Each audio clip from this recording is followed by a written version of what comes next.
Bismillah, alhamdulillah, ve salatu ve selamu ala Resulillah. Assalamu alaikum ve rahmetullahi ve berekatuh. Kandayсыздар, musulman bir tuğanlar, iman amallarыңыздар. Жақшыбы, үйдегілер тынчпы. Bir tuğanlar, адамдар стресске түшүп калып атпайбы? Ыйлайт, кыжалат болот. Ичип кеткендер андан көп, ооруп калгандар андан көп.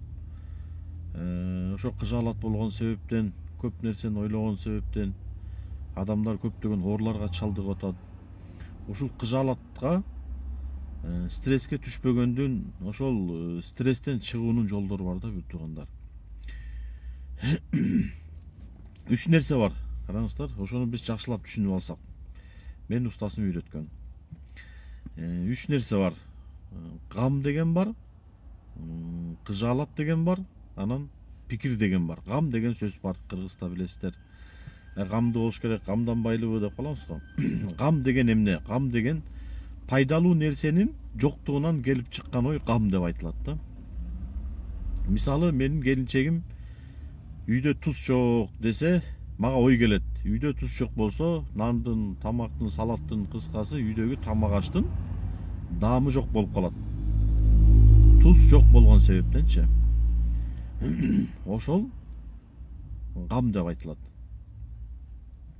Эми ортодо кыжалатчылык бар, андан кийин пикир бар. Эми адам гам келгенден кийин сразу эмне кылыш керек?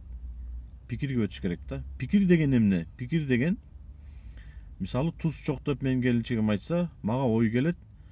Каяктан, кандай, канча туз алып келем? Пайдалуу нерсенин келе турган жолунан келип чыккан ой, бул пикир деп айтылат да. Көрдүңүзбү? Эми кыжалат деген эмне? Кыжалат деген эмнеге деген бул кыжалат. Эгер адам туз жок десе менин үйүмдө, келинчегим айтты, мен кыжалат болсом, эмнеге туз жок? Эмне үчүн менин бир туугандарымдын үйүндө туз бар? Эмнеге менин үйүмдө эле туз жок? Деп кыжалат болуп отура берсем, менин үйүмө эч качан туз келбейт. Мен ооруга чалдыгам. Стресске түшүп калам да. Эмнеге деген себептенчи. Ошон үчүн адам гам келди, сөзсүз пикирге өтүш керек да. Эмнеге мен жумушуман чыгып калдым? Эмнеге баары иштеп жатпайбы? Эмнеге менин аялым ушундай? Эмнеге менин күйөөм ушундай? Башкалар жакшынакай эле жашап жатпайбы? Эмнеге менин үйүмдө жок? Эмнеге менин үйүм жок? Эмнеге менин машинам жок? Деген адам эч качан үйгө да жетпейт, машинага да жетпейт, жакшы күйөө менен да жашай албайт, жакшы аял менен да жашай албайт. Жакшы ибадат да кыла албайт. Анын ден соолугу да болбойт, жашоосунда береке да болбойт. Эмнеге? Ал психологический парализовать этип калат, бир туугандар. Ал пикир кылбаган себептен. Гам келди, гамдан кийин кыжалатка түшүп калат. Эмнеге деген? Ошол себептен ал эч бир жакшы ийгиликке жете албай калат да, бир туугандар. Мисалы, мындай түшүндүрүп берейин. Могу ручка да. Караң. Психологический парализовать эткенди мисал менен түшүндүрүп берейин. Мисалы, могу ручка. Бир 10 грамм, бир 20 граммбы, кыскасы жеңил ручка.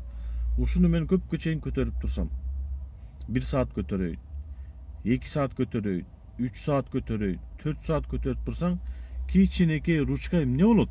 20 граммдык ручка тонна болот, ушунчалык оор болот. Колуң ооруйт. Колуңа кан жүгүрбөй калат. Колуң иштебей калат. Колуң парализовать этет. Эми бул кол менен парализовать эткен, талып калган кол менен, кан жүгүрбөгөн кол менен эмне иш кыла аласың? Эчтеке кыла албайсың.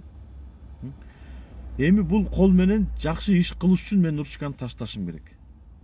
Анан колго кан жүгүрүп баштайт. Анан жакшы иштерди кылып баштайсың кол менен. Саламдашасың, нан жейсиң, кыскасы көп жакшы иштерди кылса болот. Ошол сыяктуу адам баласынын оюнда кичинекей ойду кармап тура берсек, ал ой биздин башыбызды оорутат. Ал ой биздин башыбызга тонна жүк болот, бир туугандар. Адам психологический парализовать этет. Анан не болот? Адам стресске түшөт. Ооруйт. Арак ичет, тамеки чегет, наша чегет. Адамдарга жаман мамиле кылып баштайт. Оозунан жаман сөздөр чыга баштайт. Аялына, аялы күйөөсүнө, балдарына жаман мамиле кылып баштайт. Көрдүңүзбү? Ошонун аты кыжаалат. Кыжаалат эмнеден пайда болот? Эмнегеден пайда болот. Эмнеге ушундай? Эмнеге мындай? Эмнеге мындай болуп калды? Эмнеге менде жумуш жок?